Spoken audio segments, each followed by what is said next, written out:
Senhor, galerinha da Turma Fruto, Grupo Renascer, tudo bem com vocês? Tia Ana está aqui hoje para gravar uma palavra para o crescimento espiritual de cada um de vocês, amém? Então, o versículo para decorar está lá no livro de 1 Timóteo, o capítulo é o 4 e o versículo é o 14, onde a parte A do versículo fala assim: não desprezes o dom que há em ti. Isso mesmo, não desprezes o dom que está em ti, já está em você. Amém?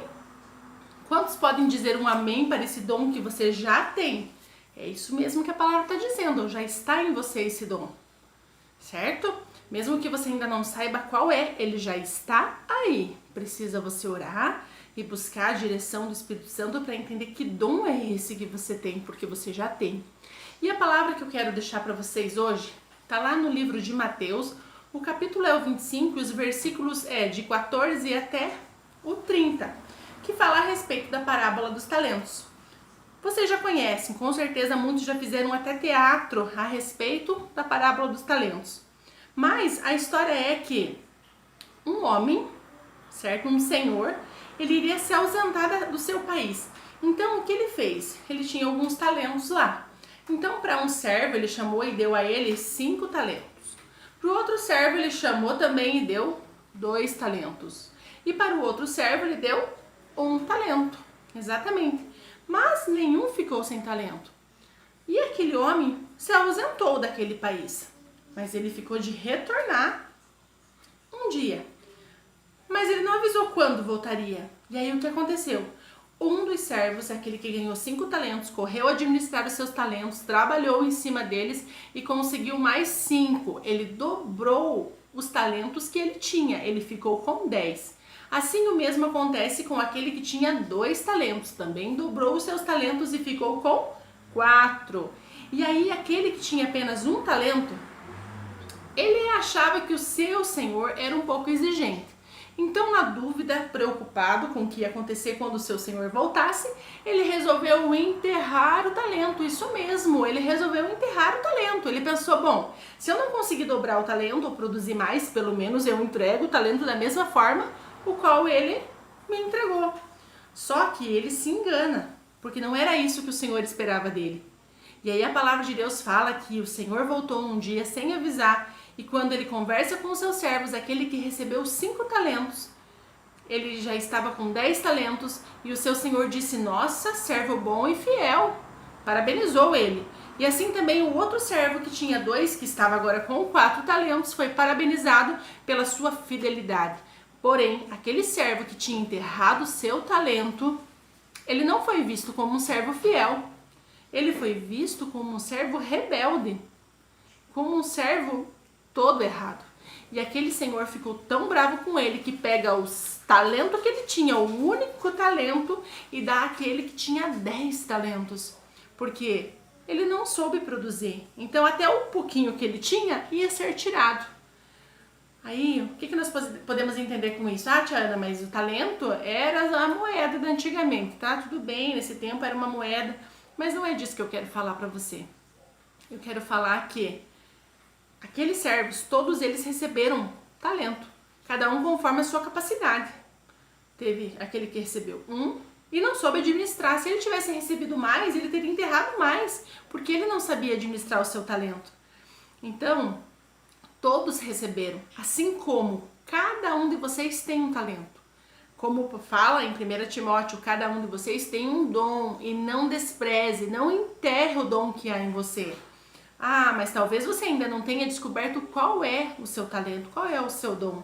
Mas você pode orar a Deus e buscar a direção de Deus através da sua palavra, através de oração. Ele vai te mostrar qual é o seu propósito pelo qual você nasceu. Todos nós somos importantes para Deus, a ponto de que Ele deu a vida do seu Filho para todos nós, por todos nós. A Bíblia não fala que foi por um ou por outro, é por todos, todos aqueles que nele crê, não pereçam. Não é da vontade de Deus que nenhum se perca, que nenhum pereça. É da vontade de Deus que todos se salvem. E quanto ao talento, todos têm um talento. Você tem um talento. O que você tem feito com o seu talento? Se você ainda não descobriu qual é, busque descobrir qual é o seu talento. E não enterre ele. mas use ele para honra e glória do Senhor. Quantos têm talentos e enterram? Quantos têm talentos e usam da maneira errada? Mas que você possa usar o seu talento da maneira correta. Que você possa usar ele da melhor maneira possível e não enterrar. Para que um dia, quando o Senhor vir buscar a sua igreja, você possa prestar contas daquilo que você fez. Então, não ache, não pense que você não é importante, que você é inferior às outras pessoas. Você não é nada disso. Você é muito importante, você é muito amado pelo Senhor. E você precisa entender uma coisa, que indiferente do que você fizer, Deus continua te amando da mesma forma. Não tem como Deus te amar menos ou te amar mais. Ele sempre vai te amar. Porque a Bíblia fala no livro de João que Deus é amor. Se Ele é o amor, Ele sempre vai amar.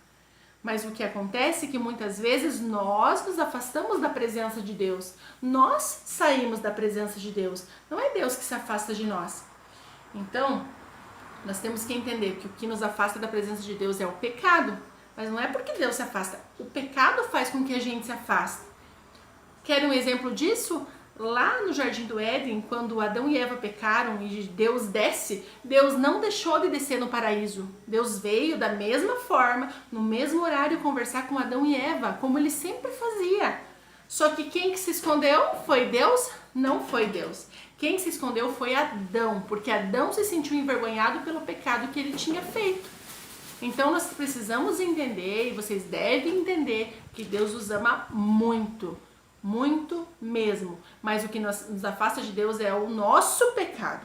Então nós precisamos deixar o pecado de lado, procurar fazer a vontade de Deus, entender a vontade dele que está aqui na sua palavra, entender, não desprezar o dom que há em nós, não desprezar e não enterrar o nosso talento, mas buscar entender o propósito de Deus na nossa vida, na sua vida. Em nome de Jesus, que Deus abençoe grandemente sua vida. Agora, graças a Deus, vocês vão poder voltar para a igreja, certo? Eu espero vocês lá, quero ver todo mundo lá, tá bom? Combinado? Agora fecha os teus olhos que eu vou fazer uma oração por você, amém?